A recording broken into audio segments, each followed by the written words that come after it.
This man is Jean-Baptiste Pierre Antoine de Monet Chevalier de Lamarck. In 1809, 50 years before Darwin published The Origin of the Species, he wrote what is widely recognized as the first comprehensive theory of evolution. His book, De Philosophie Zoologique, introduced the notion of an internal code within every living thing, which, when passed down through successive generations, defined the physiological characteristics of a species. At the center of Lamarck's theory laid what he called the adaptive force. He believed that the experiences of an organism during its life modified this internal code, and upon reproduction, this modified version was passed down to its young.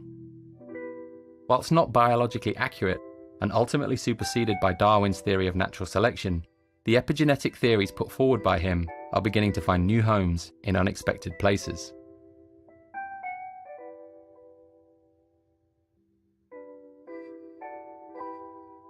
When we use contemporary technology, a trail of information is created in the form of data. When analysed, it describes our actions, decisions, preferences, movement, and relationships. This codified version of who we are becomes ever more complex, developing, changing, and deforming based on our actions. In this regard, this ledger of our data may be considered a Lamarckian epigenome, a constantly evolving representation of who we are.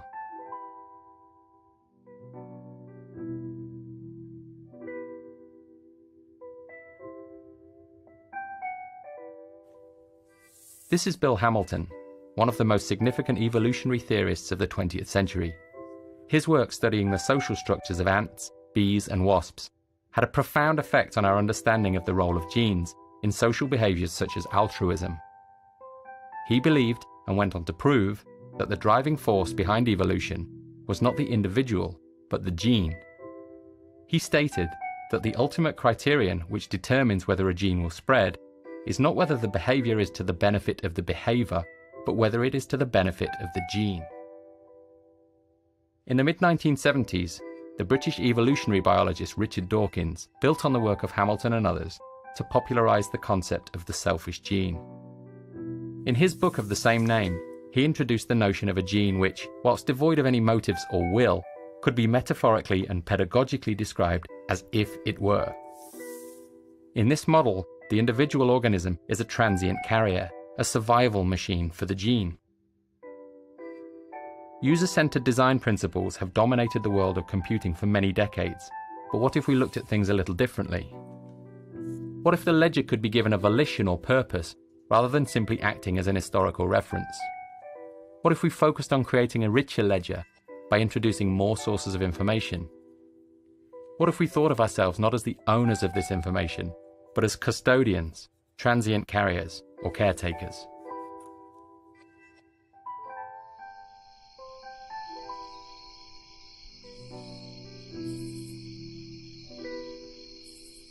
Initially, the notion of a goal-oriented ledger may be user-driven. As an organization, Google would be responsible for offering suitable targets for a user's ledger. Whilst the notion of a global good is problematic, topics would likely focus on health or environmental impact to reflect Google's values as an organization. Once the user selects a volition for their ledger, every interaction may be compared to a series of parallel options. If one of these options allows the ledger to move closer to its goal, it will be offered up to the user. Over time, by selecting these options, the user's behavior may be modified and the ledger moves closer to its target.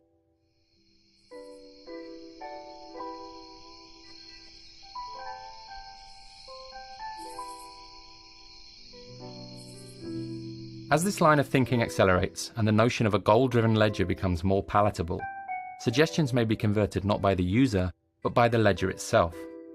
In this case, the ledger is missing a key data source, which it requires in order to better understand this user.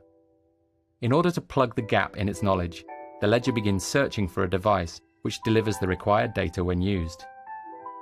From this list, the ledger begins sorting the options most likely to appeal to the user in question.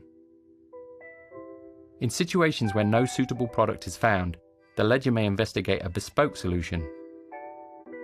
By analysing historical data, it is increasingly possible to discern qualitative information such as taste and aesthetic sensibility, which may be used in the creation of a design proposal. With the advent of technologies such as CNC milling and the emergent possibilities of 3D printing, a custom object may be created to trigger this user's interest. In this way, the ledger is able to plug gaps in its knowledge and refine its model of human behavior.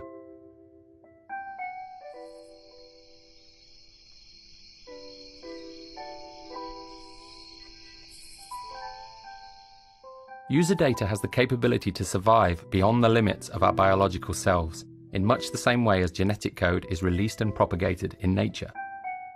By considering this data through a Lamarckian lens, the codified experiences within the ledger become an accumulation of behavioral knowledge throughout the life of an individual. By thinking of user data as multi-generational, it becomes possible for emerging users to benefit from the preceding generation's behaviors and decisions. As new users enter an ecosystem, they begin to create their own trail of data.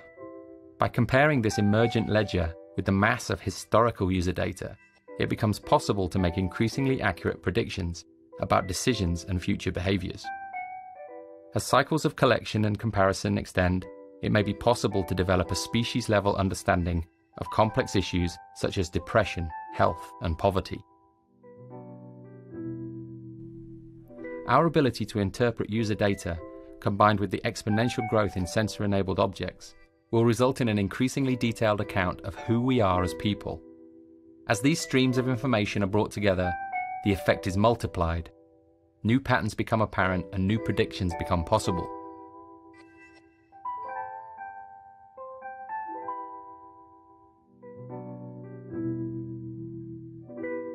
Since the 1970s, huge efforts have been made in sequencing the human genome. Today, after many years of research and billions of data points, that sequence is known.